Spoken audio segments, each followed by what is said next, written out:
Welcome to Building Better Relationships with Chuck and Barb Lewis, equipping listeners and viewers with the biblical tools to conquer the difficulties faced in this life. Chuck has practiced crisis intervention since the 1980s and has been in ministry together with his wife Barb for over 20 years. They've taken the countless lessons and the knowledge they've acquired and have put them into this life skills class to share with you. We hope this blesses you. Well, good morning. I'm Pastor Chuck Lewis, and this is my wife. I'm Barbara. And we're excited to be with you again today for another program on building better relationships. And today our topic is... We're going to talk about detaching without abandoning. Okay. Which means, detaching from someone's problems with love rather than abandoning someone with disgust. Yeah, boy, that's really tricky because it's like, well, if there's behavior happening from the other person that's not appropriate behavior, how do you stay connected to them and not abandon them and yet not endorse what they're doing?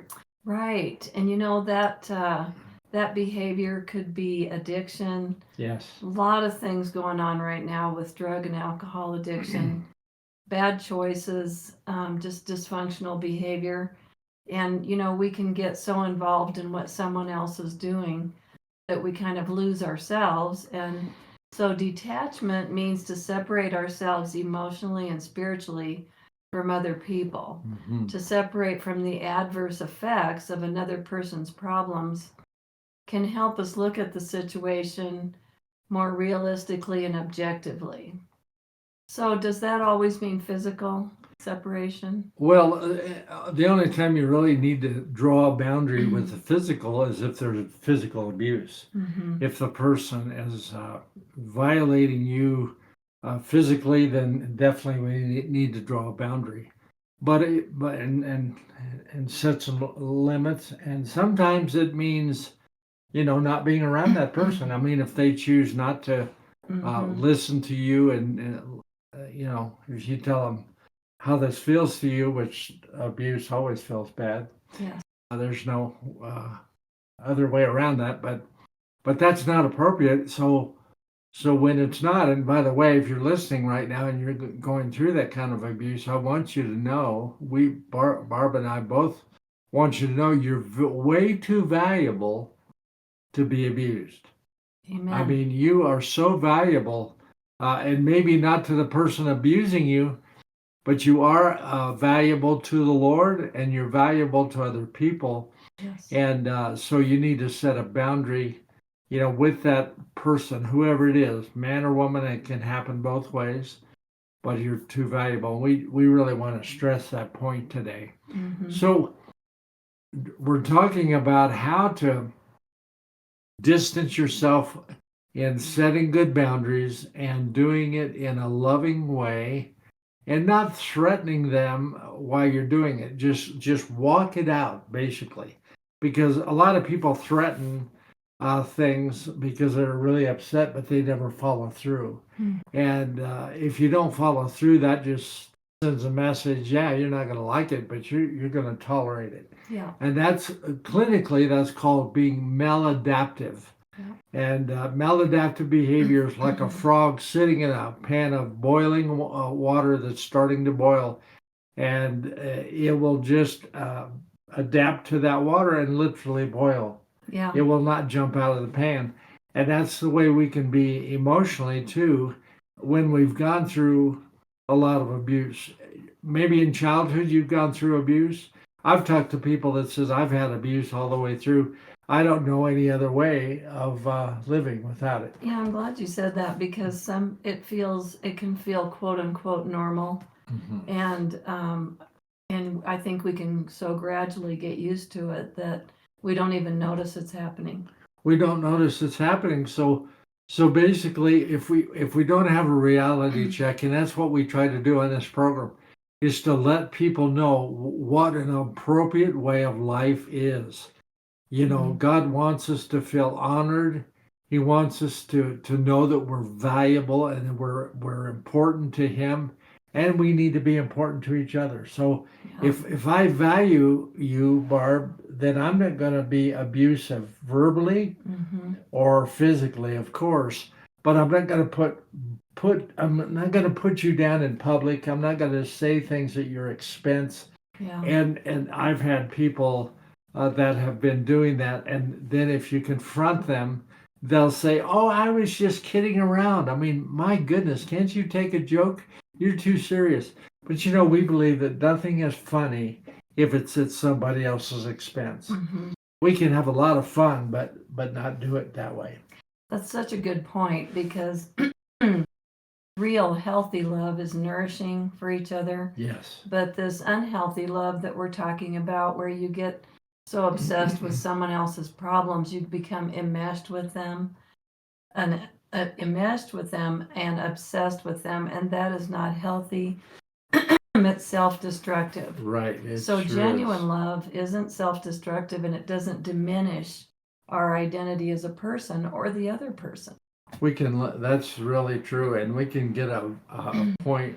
We can live in a way that we become addicted to that abuse, and we'll begin, even if we leave that person abusing us, we can seek out somebody else, Mm-hmm. and they're abusive too. They're not Yeah. a safe person, because we don't even know what safety even looks like. So what we endeavor to do on this program is teach you what functionality looks like. I know I had to learn that because I grew up in a home where I didn't see functionality happening. I saw a lot of inappropriate things happening that I couldn't do anything about as a kid. But down deep in my spirit, I knew that was not the way God wanted it to be. Yes. And I just said, when I get older, I'm going to learn how to have a functional family that really loves and cares about each other. And we've really established that and found that to be true. We have. And ways that you can become unhealthy in the relationship. Well, it can happen growing up in a home where where a parent is addicted or absent, or just very dysfunctional, whatever. We can get so we're obsessed with making sure the other person eats, goes to bed, gets up, pays the bills, making sure they're not drinking or drugging, Mhm. or trying to make them behave the way we think they should behave. And pretty soon we're so obsessed with what they're doing, we're not taking care of ourselves and having our own life. Right, right. And so you're hearing this possibly and saying, well, that means not having them around because they're abusive every time they're around me. And I know that's hard to draw a boundary to say, if you're going to treat me that way or you're going to talk to me disrespectfully, then we're not going to have conversations. Because see, when you're tolerating that, you're letting them know that you don't like it, but you will tolerate it. You will put up with it. So what is there in place to make them change behavior? If they know you're not going to like it, but you're going to tolerate it, they're not going to stop. So yeah, it might cost you being around them very much, but believe me, you'll respect yourself if you'll draw that boundary, and hopefully they'll pick up on that and say, well, I miss them, and I want them around, and they're not going to be around me if I'm going to act and talk that way. Right. So I wanted to ask you, what are some of the ways that someone could cover up for another person's mistakes or misdeeds? And that is one thing that the person can do that has gotten obsessed with someone else's life. So sometimes you try to take away the consequences of their mistakes or bad choices. And what are some ways that you could do that? Well, buying alcohol for them, buying drugs for them. I've heard parents say, I know my kids are going to take drugs, so I tell them, I buy it for them and I tell them to take it in the basement. At least I know where they're at when they're doing that. Right. That would be a way of really being a facilitator of dysfunctional behavior. Well, I had a parent one time tell me, well, I don't want them out there where I don't know where they are if they're going to take drugs or getting drunk or whatever. I don't approve of them drinking, but at least I know where they're at when they're doing it. That would be an example of that. Right. And like calling in sick for someone that came home drunk the night before, Yes. paying their bills, doing homework for a child that didn't do their homework. Hmm. So basically, you're taking away their consequences. Absolutely. So what happens is you're the one that's suffering the consequences. You are. They don't pay their bills, so you pay their bills. Yeah. So detaching helps us accept people as they are, because we can't change somebody else, but we can draw boundaries to take care of ourselves, which would be healthy boundaries. Absolutely. So what are some ways that you could draw boundaries to take care of yourself, which necessarily isn't, it could force the other person to change, but again, you can't control that. Right.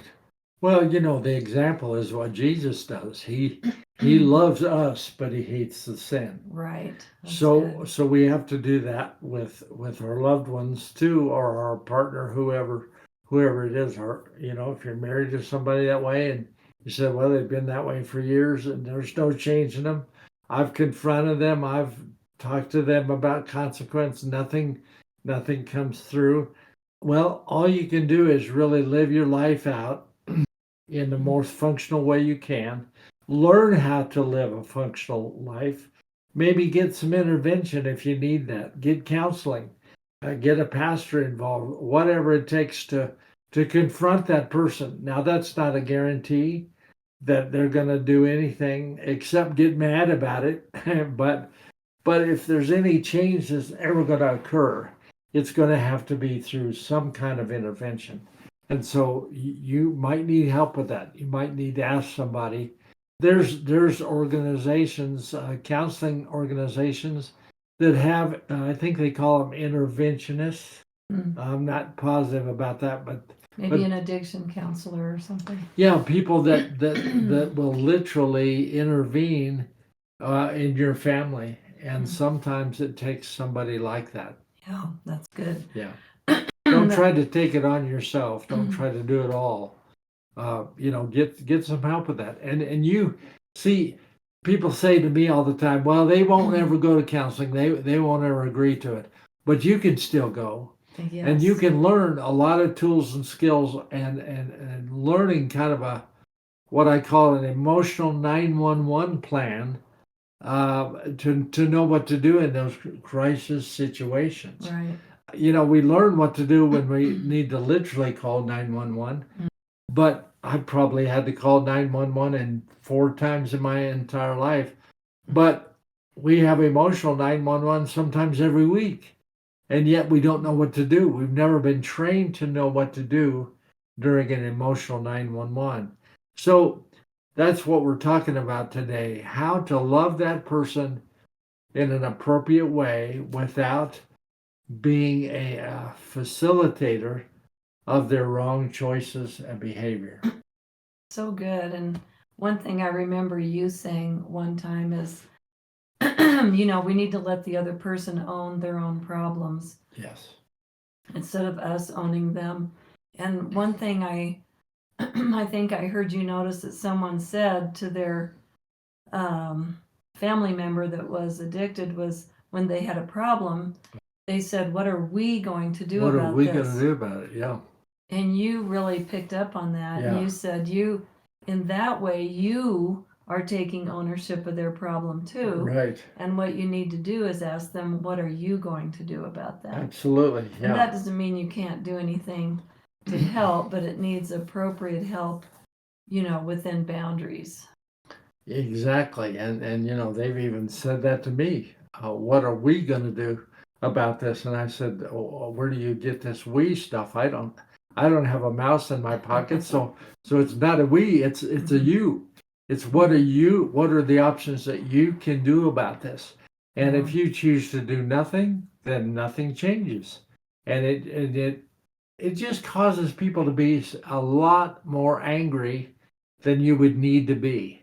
Because when you're confronting something that there's no change and you don't do anything about it, that can really, really make you angry. It can. And so basically what we're trying to do here is learn how you can still take care of yourself and have Yes. a healthy, good life with the Lord and not take on or wear what's going on with them. And one of the words in the word detaching is detach, and that you could use that acronym for DETACH. Don't even think about changing him or her, because Wow. it's not thinking about changing them. It's you. And one slogan that I like is called "Live and Let Live," and what that is, it has two parts. First, you letting live reminds us to allow others the dignity of making their own choices and experiencing the consequences when they make bad choices, experiencing the rewards when they make good choices, but it's giving them that dignity Yes. to be able to do that for themselves. But we're also learning to mind our own business. Excuse me, take care of what's within our own hula hoop. But we're freed from feeling responsible for changing the other person. And we also learn to live by taking care of our own physical, emotional, and spiritual needs, not trying to get that other person to meet our needs. Right. Yeah, it's not trying to become a control freak. You can't control anybody. You can control gravity easier than you can control another person. And you might be hearing that and say, well, I don't believe in gravity. I believe that's a conspiracy theory that we've all bought into. And you can go up on top of the roof and jump off to prove that gravity is not true. Well, you're going to have a concrete reality that gravity does exist. So, it's trying something new. It's saying, okay, the other stuff is not working. Yelling at them all the time or just calling them names, that's not working. So what will work better? Yes. So it's really, really trying something brand new that might feel uncomfortable because, a lot of things that I've tried brand new that I've never done before has felt really uncomfortable. But when something like that feels uncomfortable, I usually say, well, how's the other way working? See? And if the other way is not working, then I think, okay, then why keep doing something that's not working? Why not try something that will? Yes. People that are addicted often surround themselves with crisis and chaos, fear, pain, and we don't have to play a part in that. No. I don't know if you've ever heard the saying, I don't have to attend every fight I'm invited to. Oh boy, that's so good. And also, poor planning on your part does not constitute an emergency on my part. Right. So basically what we're trying to do is detaching it with love. Yes. Is not abandoning someone totally. No. In disgust. We want to detach with love, which is accepting people as they are, but it teaches us not to suffer because of the actions or reactions of other people. It teaches us not to allow ourselves to be used or abused by others, not to do for other people what they can do for themselves. Right. Also, not to manipulate somebody so that we get them to eat or go to bed or get up, pay their bills, or behave the way we want them to. We're not manipulating others to do that. Right. But we're also not covering up their mistakes or taking away their consequences. And we don't want to create a crisis, but you also don't want to avoid a crisis if it's in the natural course of events of what they're doing. Right. Absolutely. Well, I was teaching on boundaries one time, and I used an example out of the boundary book by John and Dr. Cloud and Townsend. Cloud and Townsend. I always mess up their names. But anyway, they have an example there that if the husband's coming home drunk every night and you're really getting tired of it, but you can't do anything about it, to set up a boundary to say, the next time you come home drunk, we're going to go next door to the Wilsons for the night and we're going to tell them why we're there. We've already talked about this before, and that's we can't control what you do, but this is what we're going to do. Well, I was teaching that in a seminar one time, and I used that example. And boy, I had a guy come up to me at the end of the meeting, and he was so angry. And he says, "What do the Wilsons have to do with my problem?" And of course, I didn't even know him. And he said, "I want to give you a piece of my mind." I said, "You're going to need every piece you've got." And I just walked away because I knew that he was going to verbally throw up all over me, and I don't let people physically do that, and I don't let people emotionally do that either. So that's what we're trying to get across today, is don't let this continue to happen. There's a lot of scriptures in the Bible that starts out with "don't let," and any scripture starting with "don't let" means that's our responsibility. You have a choice. So put in your comments, let us know where you're at, let us know how we can pray for you, and we will pray for you, and give you comments, and we'll try to respond to them. We don't always get to it right away, so be patient. In that, maybe send an email on our website, chucklewisministries.com. That might be a quicker way of getting a response to us, and we will respond to you. God bless you today. It's been good to be with you, and we'll look forward to seeing you next time. If you are blessed by this ministry, please subscribe, like, and share.